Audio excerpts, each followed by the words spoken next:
Merci de nous choisir et merci de nous suivre en ce moment sur Kalonji TV. Kalonji TV, comme vous le savez, nous œuvrons pour le changement de mentalité et l'éveil de la conscience patriotique dans ce Congo où la toute première action du président de la République, Félix Tshilombo Tshisekedi, était la campagne pour le changement de mentalité et ce à quoi nous voulons vraiment qu'au niveau même de la province du Kasaï oriental, parce que nous représentons Kalonji TV, Kasaï, et donc au niveau du Grand Kasaï, bien entendu, parce que jusque-là, nous sommes encore au Kasaï oriental et comme nous vous l'avons dit, nous aurons peut-être à des moments à nous déplacer dans le Grand Kasaï.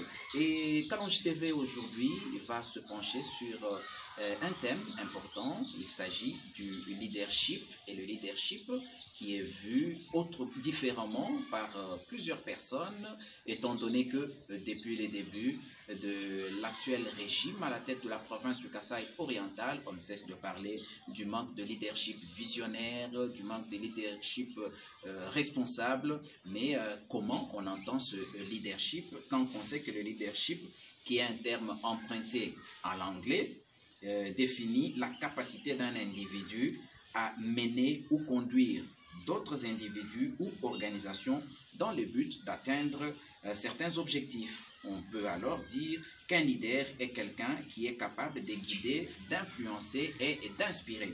Est-ce que c'est ce qui manque pour que la province du Kasaï oriental puisse démarrer, pour qu'elle puisse décoller, qu'elle puisse se développer? En tout cas, nous allons essayer d'en parler au cours de ce numéro sur votre chaîne et nous allons ainsi échanger avec un invité qui est le docteur Badibanga Sambou Kadisala, analyste, éducateur et promoteur de l'école Bansambi.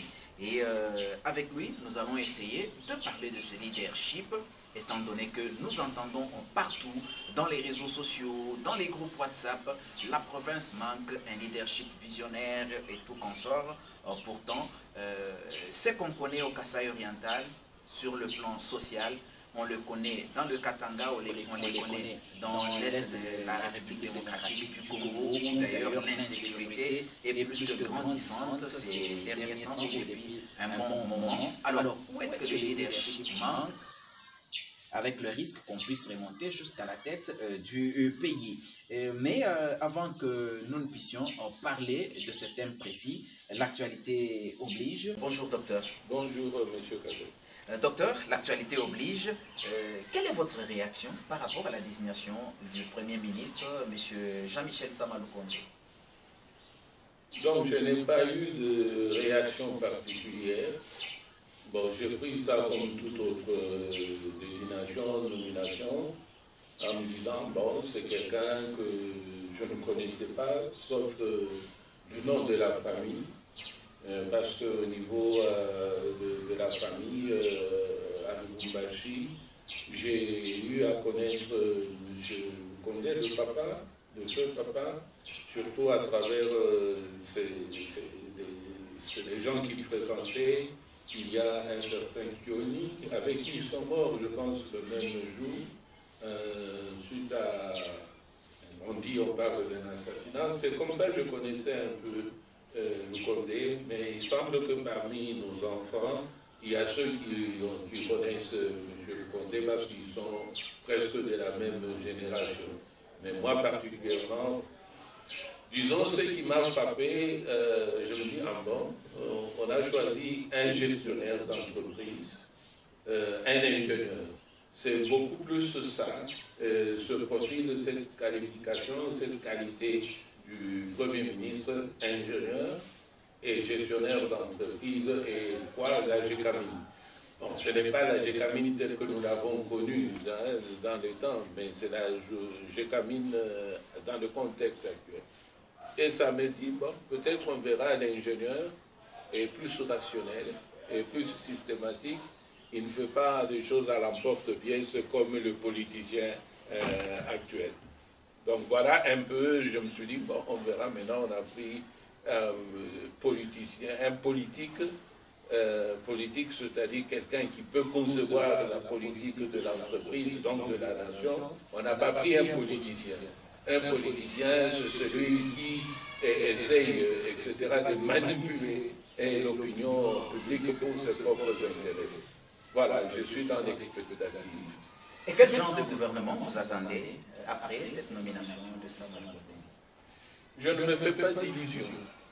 Je ne me fais pas d'illusions parce que c'est le contexte actuel politique de notre pays. Ça sera toujours cette représentation des partis politiques qui ont déjà pignon sur rue, etc. Mais je voudrais revenir à l'histoire et l'union sacrée de la nation. Ce n'est pas, disons, une situation actuelle, une invention du président de la République, Tshisekedi Tshilombo. Non, non. Nous avons eu une union sacrée de l'opposition avec le leader lui-même, le papa Tshisekedi Lumumba. Mais l'histoire nous renseigne dans notre pays que Lumumba,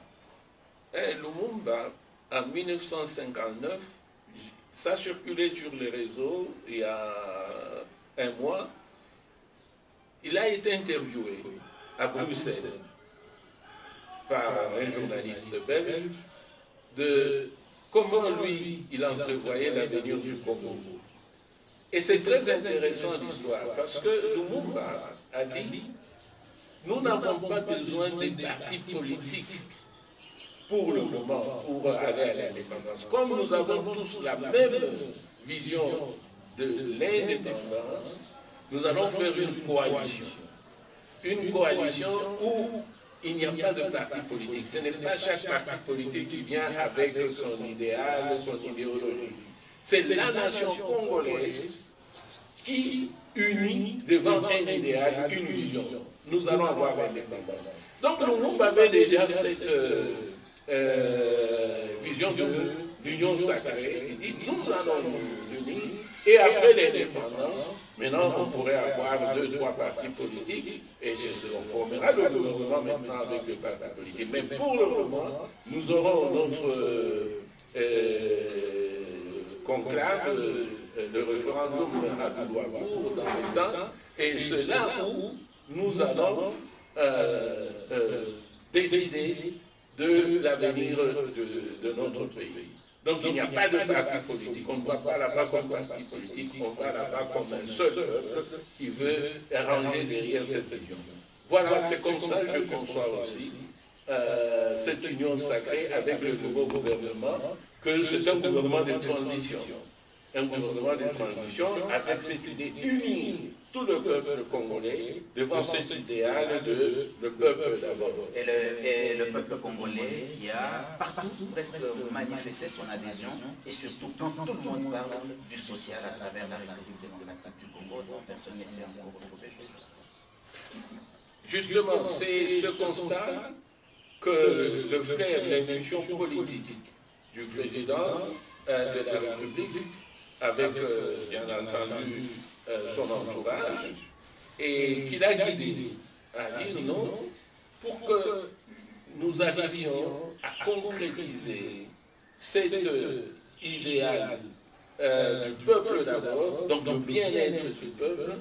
Il faudrait que nous ayons tous le même entendement, la même compréhension, le même mental, que nous allons tous travailler pour le peuple.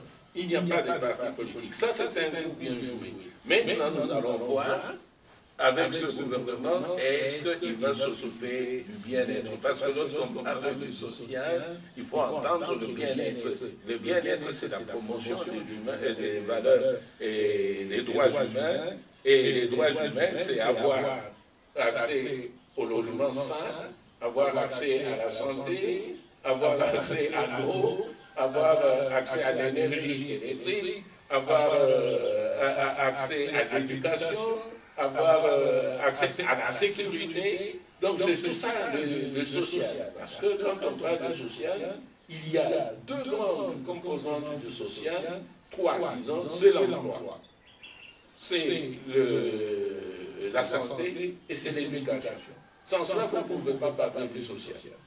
Voilà, là on comprend pour ceux qui sont dans les droits de l'homme, ils comprennent que c'est plus dans les droits économiques, sociaux et culturels où d'ailleurs l'intervention de l'État est de mise et surtout des rigueurs parce qu'au cas où ces droits-là ne sont pas respectés, on parle même des violations des droits de l'homme, surtout ces droits de la deuxième génération, bien sûr qu'en énumérant le droit notamment à la sécurité et autres, là, c'est au niveau également des droits de l'homme de la première génération, les droits civils et politiques qui doivent être garantis.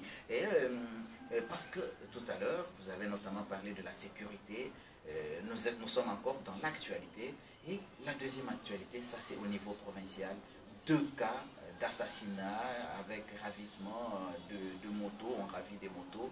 Comment vous avez pris cela? Comment vous avez accueilli ces 2 nouvelles en moins ou à plus ou moins 24 heures d'intervalle? La stupéfaction, en tant qu'être humain, c'est la stupéfaction. Je n'ai pas compris. Dans le contexte actuel de couvre-feu, même si ça s'est fait peu avant le couvre-feu, et les endroits où se commettent ces crimes, ce n'est pas la périphérie de Bujimaï qui est inaccessible. C'est en plein centre, on peut dire, accessible. Ça soulève beaucoup de points d'interrogation. Et c'est cette stupéfaction, je dis, il faut craindre que la conscience de la population ne soit vraiment altérée jusqu'au point de non-retour. Donc je pense que l'autorité, disons, l'autorité municipale, l'autorité provinciale se saisit très sérieusement de cette question d'insécurité. Si c'est une insécurité qui se passait dans les coins les plus éloignés, inaccessibles, on peut comprendre. Mais lorsque c'est au centre de la ville et certaines personnes qui sont atteintes, il faut voir qu'il y a quelque chose qui ne va pas. Et c'est au service, disons, Iwan, de chercher comment garantir cette sécurité. Parce que c'est la confiance. Lorsque la population n'a plus confiance dans cet environnement, dans ce contexte de détresse, il faut craindre alors qu'il n'y aura pas d'adhésion à la vision impulsée d'en haut. Parce que ce que les gens vivent d'en bas, c'est ça leur bien-être. Or, nous avons dit que les droits humains, le bien-être, il y a aussi l'aspect sécuritaire. Et cet aspect sécuritaire de protéger les biens et les personnes est prioritaire et conditionne la condition et la confiance de la population dans les gouvernants.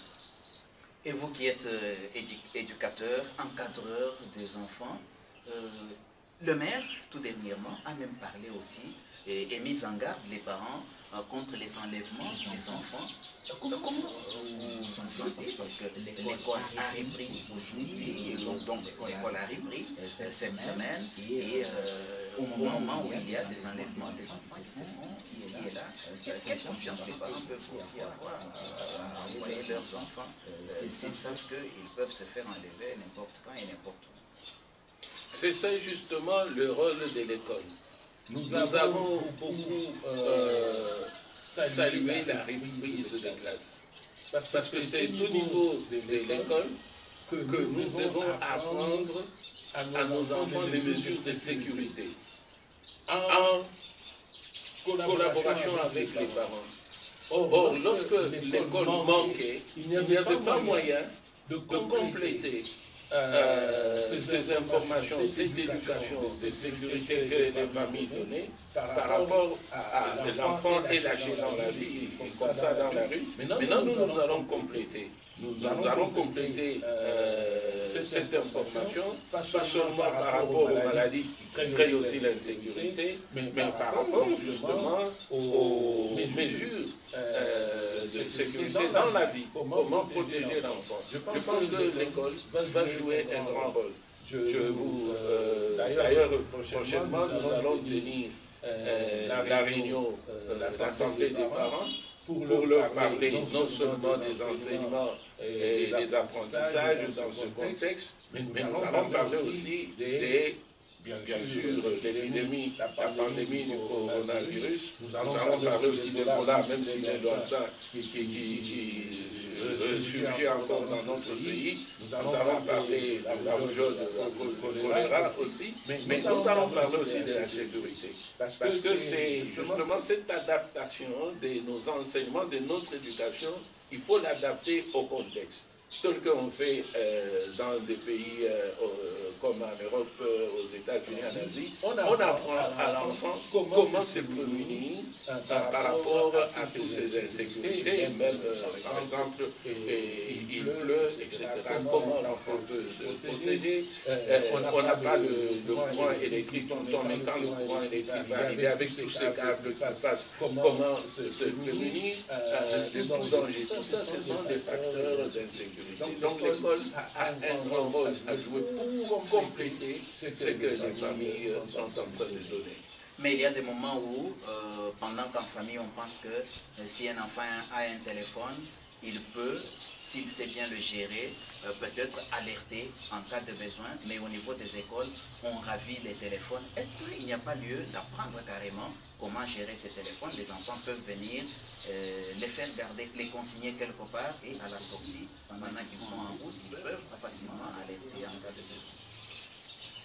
L'environnement scolaire, il y a deux composantes essentielles de l'environnement scolaire. Ce n'est pas seulement les enseignements. Il y a ce que nous appelons le climat social même de l'école, le milieu. Comment est-ce que l'école se comporte vis-à-vis des utilisateurs? Pas seulement les élèves, mais aussi le personnel. Il y a aussi le climat social, ce que nous disons, les interactions entre l'école, les enseignants, le personnel et les élèves, le personnel et les parents d'élèves. Et nous étudions tout ça. Et l'histoire du téléphone entre dans notre règlement d'ordre intérieur des élèves. Donc nous n'interdisons pas aux élèves de venir avec les téléphones, nous leur permettons, après un certain âge, de venir avec, mais dans la fiche que nous conservons au niveau de notre établissement, de la maternelle jusqu'au primaire, nous avons le relevé des numéros de téléphone de chaque parent. De telle sorte que lorsqu'il se produit un incident, du moins ici au niveau de l'école et aux alentours, nous sommes capables d'atteindre vite les parents pour dire voilà, il est arrivé quelque chose. C'est-à-dire nous gérons cette relation avec les parents parce que nous avons une fiche de tous nos élèves avec l'adresse des parents et les numéros de téléphone. Donc pour ça, nous gardons bien les téléphones, nous ne les interdisons pas. Et le règlement intérieur des élèves le précise très bien. Donc nous collaborons avec les élèves et les parents par rapport au téléphone. Voilà, ce n'était que quelques commentaires par rapport à l'actualité au niveau national et provincial. Mais comme nous avons annoncé tout à l'heure, je l'ai annoncé tout à l'heure, nous allons parler de ce leadership. Comme on aime bien en parler, parce qu'en analysant la situation de la province du Kasaï oriental, qui est presque une situation générale au pays, comme je venais de le dire, surtout sur le plan social, mais certaines personnes estiment que si le Kasaï oriental est presque bloqué par rapport à son décollage, par rapport à son développement, c'est parce qu'il manque un leadership visionnaire, responsable, comme il les qualifie. Mais vous voyez autrement ce leadership. Ce n'est pas différent de ce que l'opinion en général perçoit. Il y a ce que l'opinion perçoit et en tant qu'opinion collective de la société qui conditionne aussi ma perception, parce que je suis membre de la société. Donc mon opinion aussi est influencée par l'opinion générale qui prévaut au niveau de notre province et de la ville de Mbuji-Mayi en particulier. Mais maintenant, en tant que homme, une personne humaine, j'ai mon opinion. Mon opinion parce que je vais au-delà, je fais des analyses, j'observe des situations, j'essaie de les décrypter pour comprendre qu'est-ce qui se passe. C'est pourquoi l'école me sert beaucoup comme point d'interface avec la population. Quand je regarde mes élèves, j'analyse le comportement de mes élèves ici à l'école, par exemple maintenant, ils ont fait 2 mois et demi, presque 3 mois à la maison, et ils sont partis au mois de décembre sans payer le frais scolaire. Ils rentrent, on a fait la réunion avec leurs parents, nous avons dit attention, payez le Minerval maintenant parce que après Noël et Nouvel An, vous aurez difficile à payer les frais scolaires du mois de janvier. Donc vous voyez, il y a cette interaction. J'étudie un peu comment les parents réagissent à travers leurs enfants. Et là, je comprends la situation des familles, la situation des parents à travers leurs enfants, ne fût-ce que par ce frais et le paiement de frais scolaires. Ce n'est pas quelque chose de hasard. Puis je discute avec, disons, notre école, notre comité de direction, de gestion, discute avec les parents pour dire quelle est l'attitude à prendre. Alors c'est là où vous avez bien défini au départ le leadership, donc utilisons les termes un peu accessibles à l'entendement de tout le monde. Ce meneur-là, ce meneur, cet encadreur-là, et ce meneur, il doit mériter la confiance des gens qu'il mène. La confiance est un facteur primordial pour mener à bien une entreprise. Mais si les gens que vous êtes chargés d'assurer leur bien-être, leur participation, leur contribution n'ont pas confiance en vous, vous ne pouvez pas être un leader. Vous n'assurerez pas cette fonction de meneur. Il faut d'abord établir la confiance. C'est que les parents sont des meneurs naturels au niveau de leur famille. On ne leur apprend pas. Ils apprennent en faisant et des erreurs aussi. Et ils réagissent. Tous les parents sont des meneurs parce qu'ils sont nature au niveau de leur leadership. Et ça, il y a tout un environnement culturel, un environnement éducatif qui permet à ce que vous puissiez être un meneur accepté et acceptable par, disons, la population. Je dis bien, il faut un environnement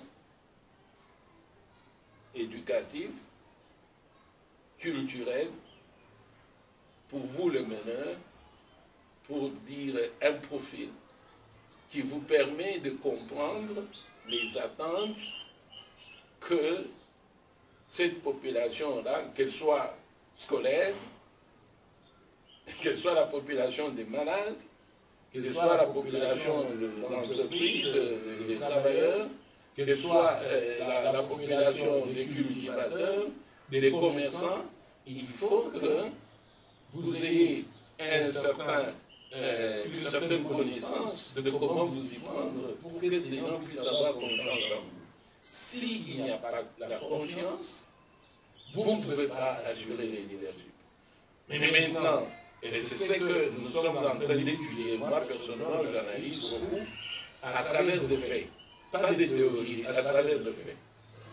Lorsque en décembre 2018, le président Tshisekedi Tshilombo a été proclamé vainqueur des élections président de la République. Il était 4 h du matin, 5 h même ici. L'engouement de toute la population ici à Mbujimaï, c'était une clameur spontanée. Et il y en a qui ont passé nuit sur le boulevard. Et ils sont passés, les gens venaient du fond là, de Mbujimaï de ce côté ici, et je les voyais passer, ils frappaient de joie à nos barrières ici, à tous ceux qui trouvaient sur leur trajet, et ils étaient tous se levaient vers le centre-ville et la permanence des nuits de paix. C'est-à-dire les gens ont poussé un ouf de soulagement. Il faut le dire. Maintenant, nous sommes au pouvoir.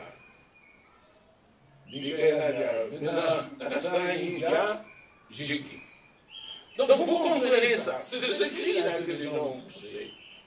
Donc les gens ont dit le changement. Parce que l'opinion a toujours cru que les pouvoirs précédents nous bloquaient.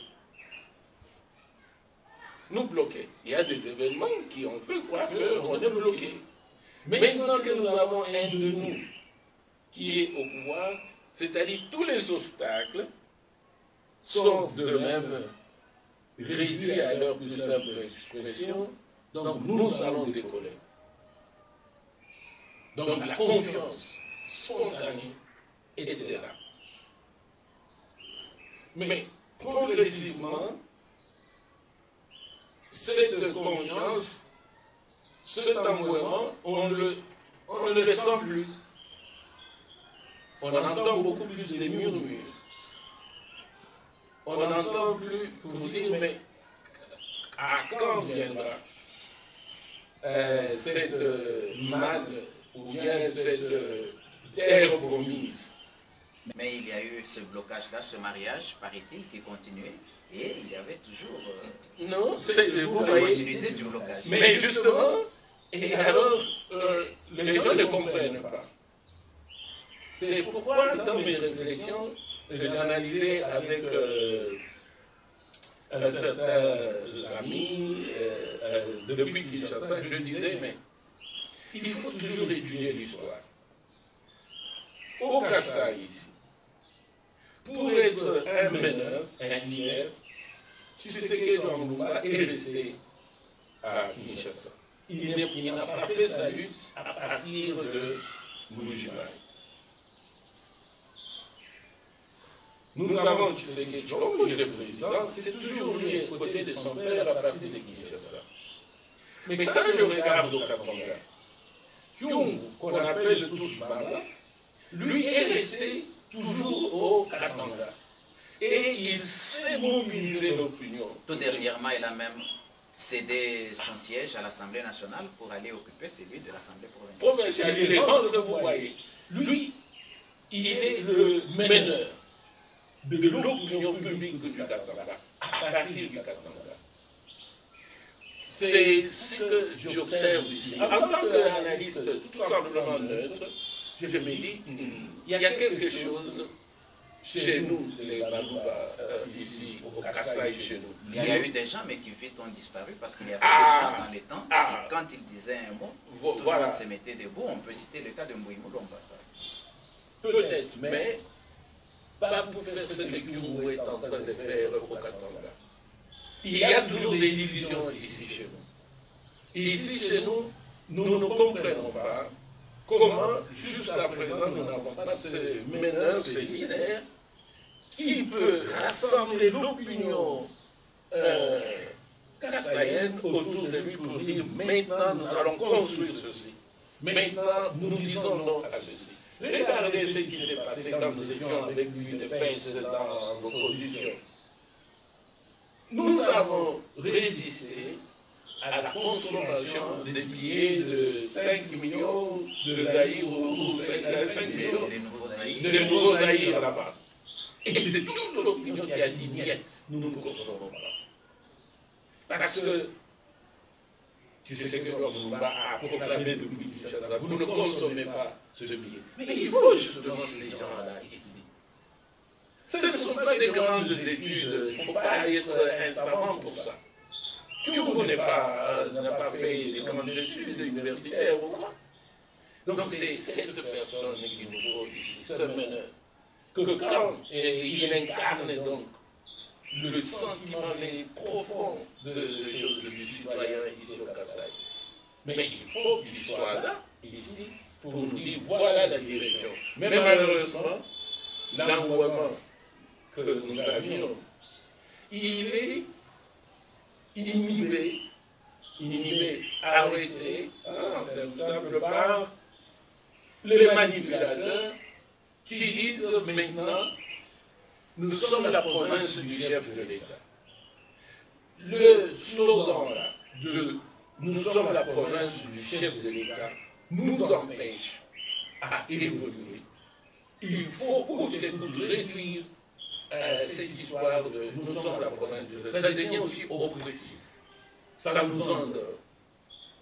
Donc, voilà ce que je peux dire par rapport à cet aspect-là. Je me dis, non, maintenant, nous avons des points d'interrogation. Et c'est ce que je vous ai dit. Est-ce que si ce que Douamouba était ici, il allait encore le percer et nous donner son fils Tchilombo comme maintenant, ou il restait loin de chez nous, c'est mieux, parce qu'on dit nul n'est prophète chez lui. Mais comment au sud qui vont réaliser ça au Katanga, mais pas au Kasaï. Donc c'est cette mentalité qu'il faut que les sociologues, les anthropologues étudient.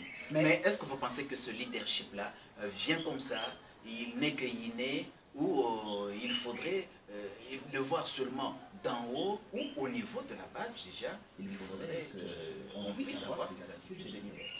Au niveau, non, il ne vient pas toujours d'en haut, mais si le président actuel, Tshisekedi Tshilombo, assure ce leadership, c'est parce qu'il est resté à la base avec l'UDPS. C'est l'UDPS qui l'a formé, qui l'a forgé. Il est resté 30 ans du moins à côté de son père, malgré tous les primates, malgré tous les supplices.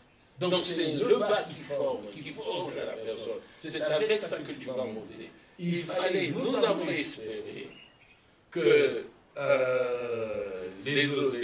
l'actuelle gouvernance de la province, que nous puissions justement avoir des gens qui viennent d'en bas et complétés par leur cursus éducatif, universitaire ou autre, pour jouer ce rôle-là de meneur et de nous faire sortir de cette torpeur. Parce que maintenant, lorsque un peuple ne comprend plus là où il va, ça devient dangereux.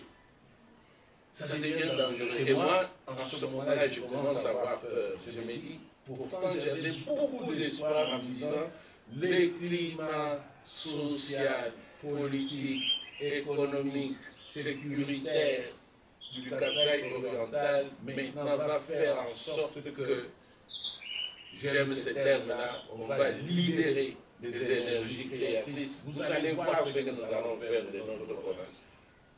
C'est nous qui devions être la province de référence. Enlever cette histoire-là de province du chef de l'État. Et quand on est province du chef de l'État, on attend que les chefs de l'État viennent faire. Aide-toi, c'est ce que le chef de l'État attend. Aide-toi, le ciel t'aidera. Il faut que nous nous montrions au chef de l'État que voilà ce que nous sommes capables par nous-mêmes de réaliser.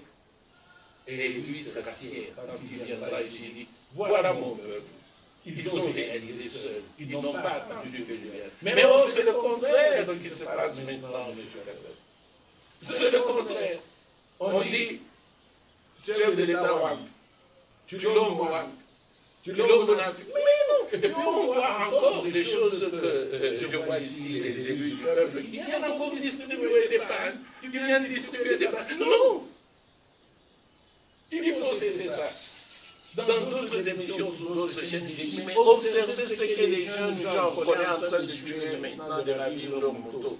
Ce sont ces jeunes gens qui, jour et nuit, travaillent pour nourrir, pour maintenir la vie ici à Bougina. C'est eux qui sont sur la hausse. Observez-les.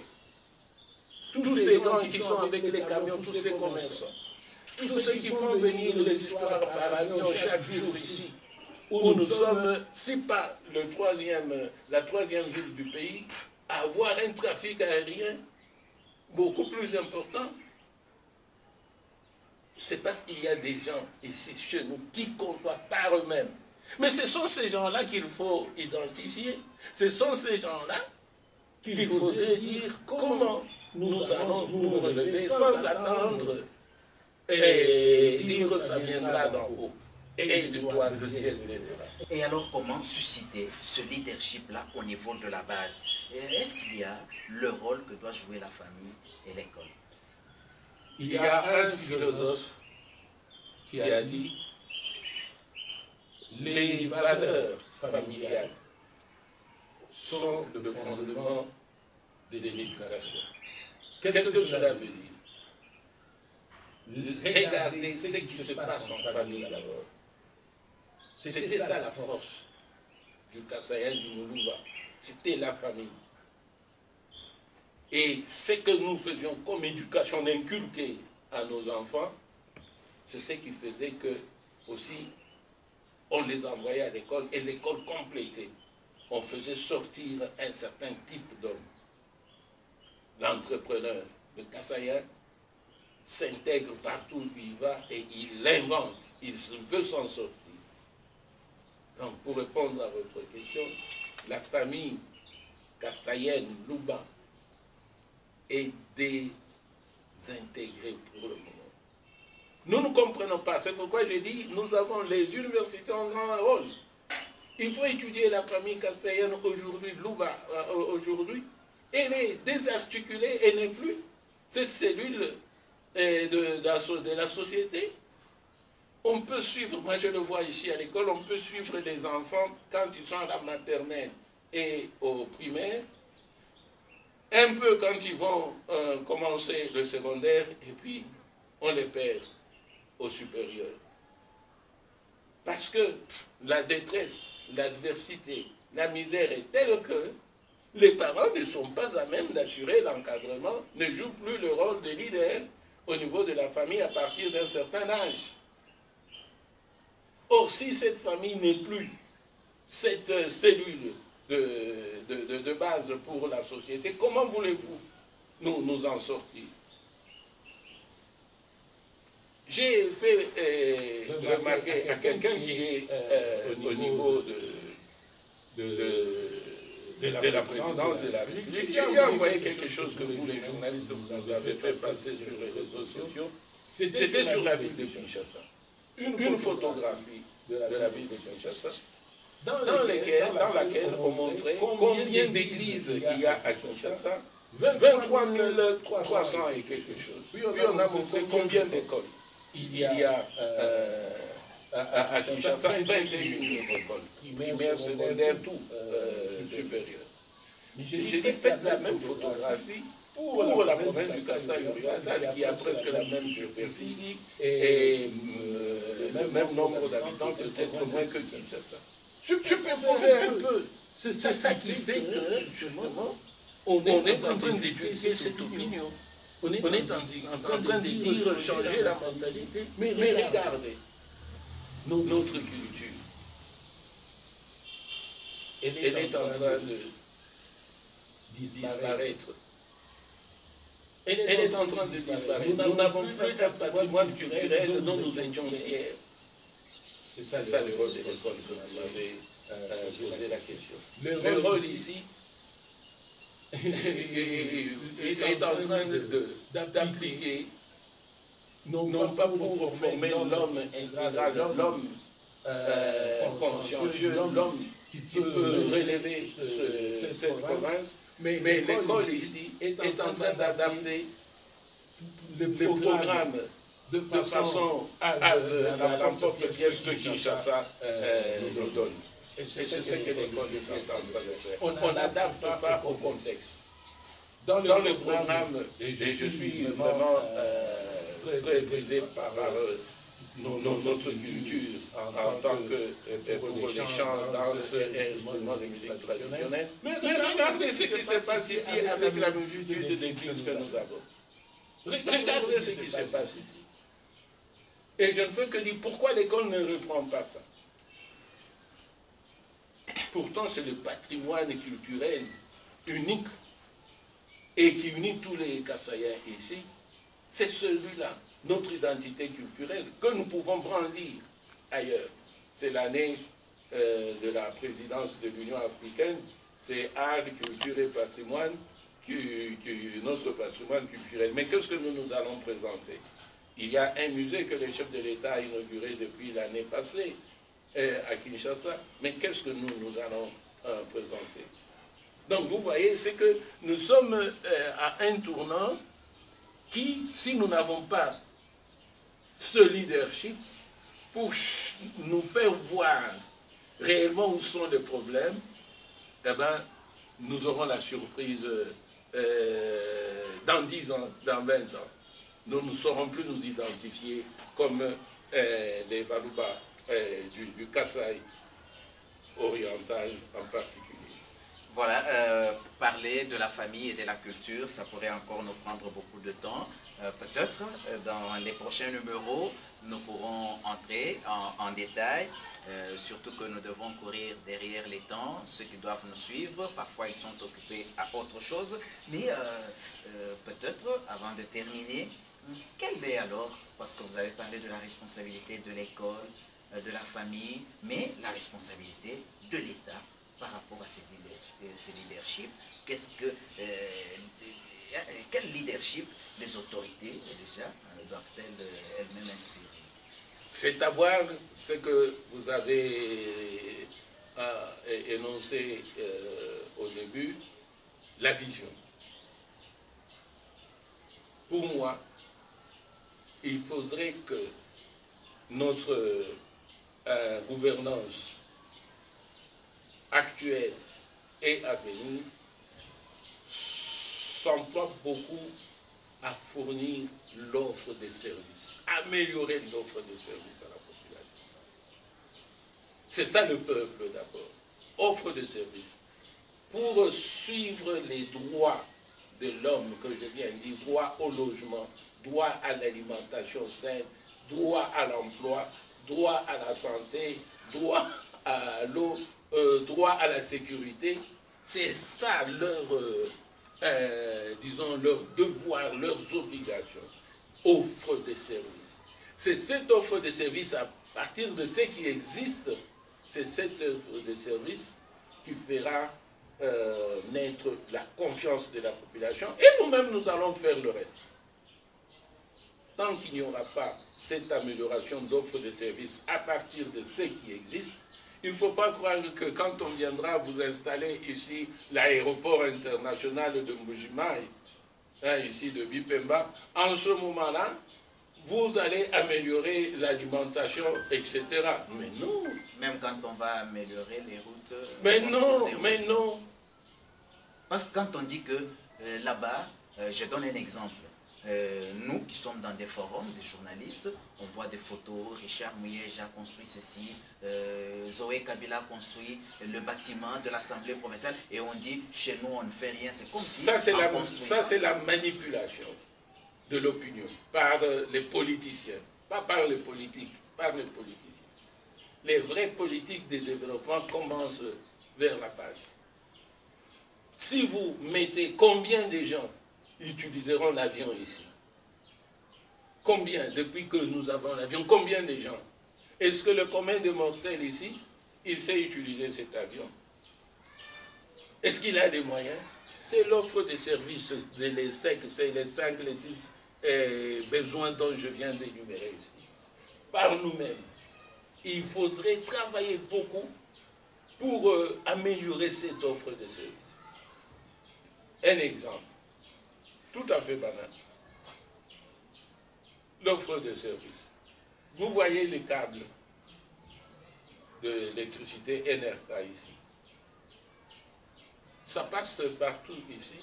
Mais combien ont cette fourniture d'électricité? Est-ce qu'il faut attendre Kinshasa?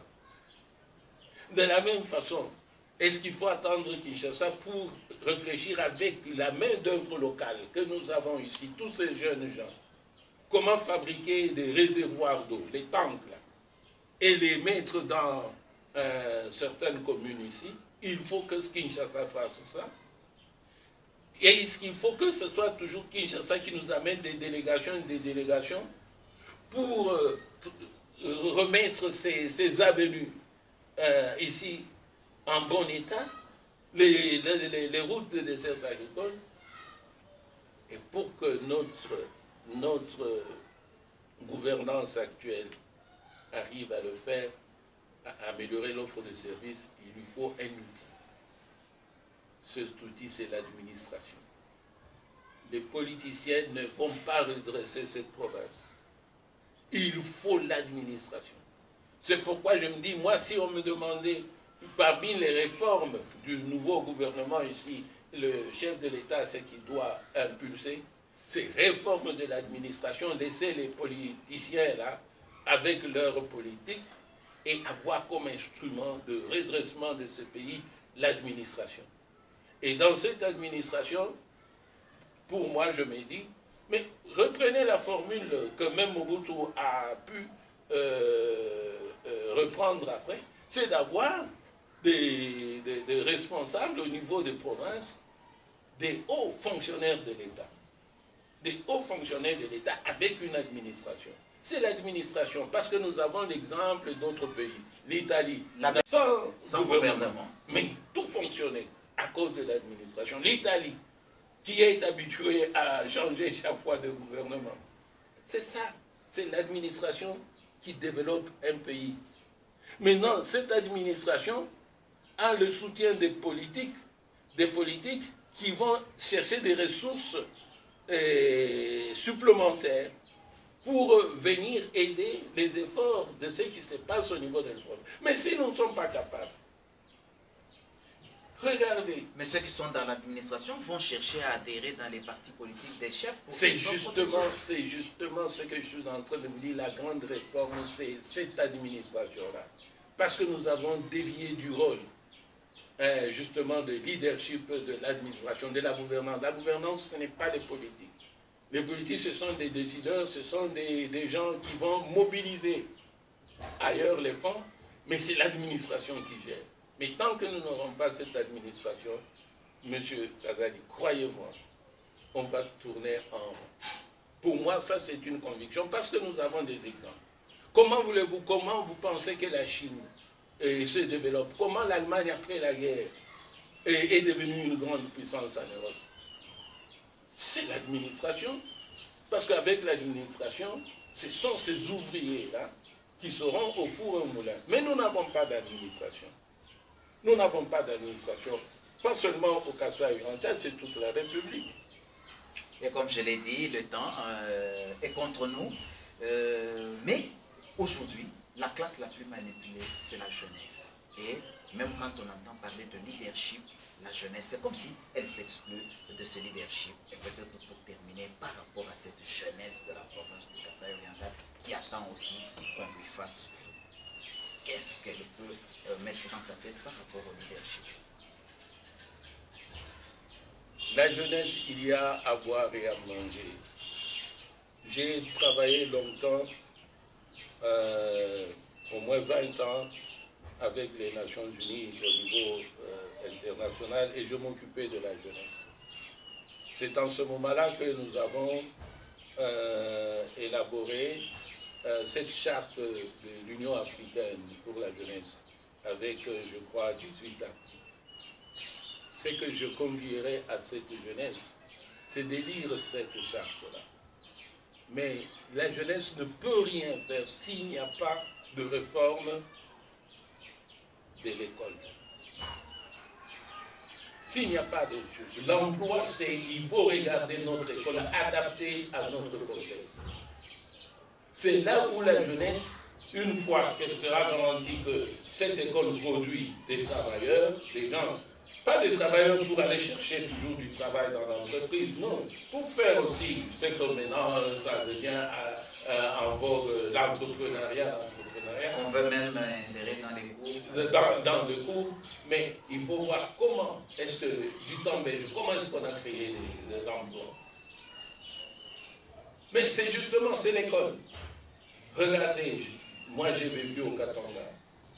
l'Union minière, la GECAMIN, avait les écoles professionnelles. Je crois que, je ne sais pas si la Biba. Mais toutes ces écoles professionnelles, c'était les élèves qui n'arrivaient pas à terminer leur 6e année primaire. On les reprenait directement pour la formation professionnelle. Et ils faisaient 2 ans, 3 ans. Et on les envoyait vite travailler. Mais maintenant, on parle de service civique. Mais il faut concevoir un modèle de l'éducation fondamentale ici chez nous. Tout le monde veut aller à l'université, mais l'université ne produit pas de l'emploi. L'université ne produit pas de l'emploi. Donc, des chercheurs? Non, Uniquement. il produit un certain type d'homme.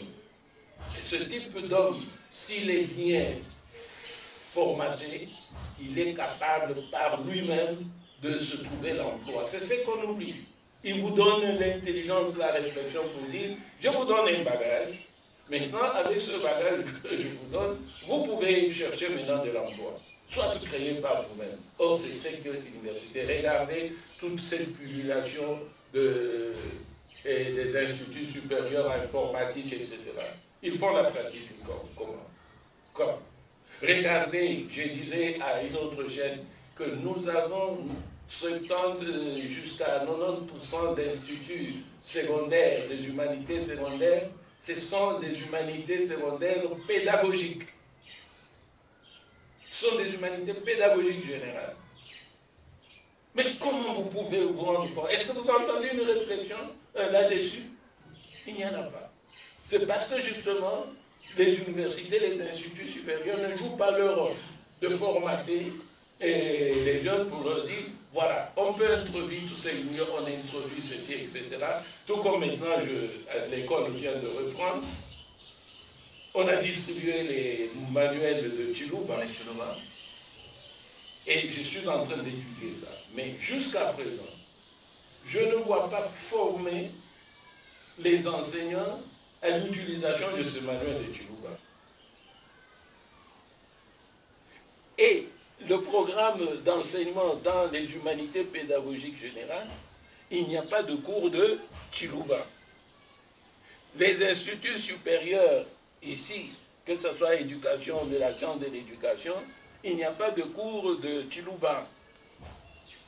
Mais comment voulez-vous former des instituteurs, institutrices qui vont enseigner le Chilouba ou les langues nationales? Donc pour moi, la jeunesse, c'est un grand point d'interrogation, mais c'est l'école. Il faut commencer par l'école. Et puis, il y a des organisations philanthropiques qui suppléent à ce que l'école dispense pour donner le métier, l'intelligence de créer pour les choses. Il y a beaucoup à dire sur la jeunesse. Vraiment, nous aurons le temps de revenir. Et là, en entendant ce que vous venez de dire, nous pouvons nous estimer, nous autres, heureux, parce que au début des années 80, quand on étudiait l'adjectif qualificatif, dans une période, la période suivante, on avait Moufidi Moulejingi Kajilou. Donc la même leçon en français, la même leçon vient en Chilouba. Et on assimilait les deux au même moment qu'on avançait. Je ne sais pas pourquoi ce système a dû changer. Ah, il n'y a pas de manuel de mathématiques en Chilouba. Il n'y a pas de manuel de mathématiques, de géographie, d'histoire ou de sciences en Chilouba.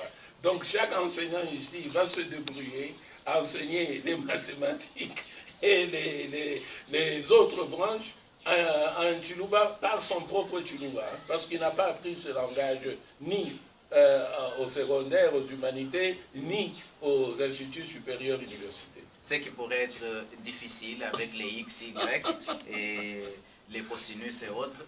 Voilà. À moins que vous ayez peut-être un petit message en Chilouba, si ça ne vous dérange pas. Non, ça ne me dérange pas, je suis un grand malheureux.